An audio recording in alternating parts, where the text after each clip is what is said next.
నేను విన్నాను, నేను ఉన్నాను అని చెప్పి ఈ వేదిక మీద నుంచి నేను మాటిస్తా ఉన్నాను. విన్నావు, చెప్పావు, ఆఖరికి రోడ్డున పడేశావు. ఆంధ్రప్రదేశ్ నిరుద్యోగులమైన మేము జగన్ పాలనలో ఘోరంగా మోసపోయాము. మాట తప్పనన్నావు, మడిమ తిప్పనన్నావు, ఆఖరికి నమ్మి ఓటేసిన నిరుద్యోగుల గొంతు కోశావు.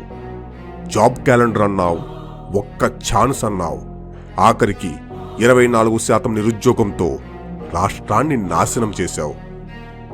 అధికారంలోకి వచ్చిన తర్వాత మెగా డిఎస్సీ పెడతామని చెప్పి ప్రతి పిల్లాడికి చెప్తా ఉన్నా.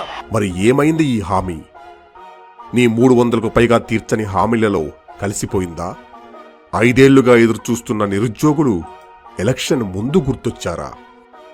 ఎన్నికలు 3 నెలల్లో ఉన్నాయంటే మాత్రం ఏం చేస్తాడు? అదిగో నోటిఫికేషన్ అంట.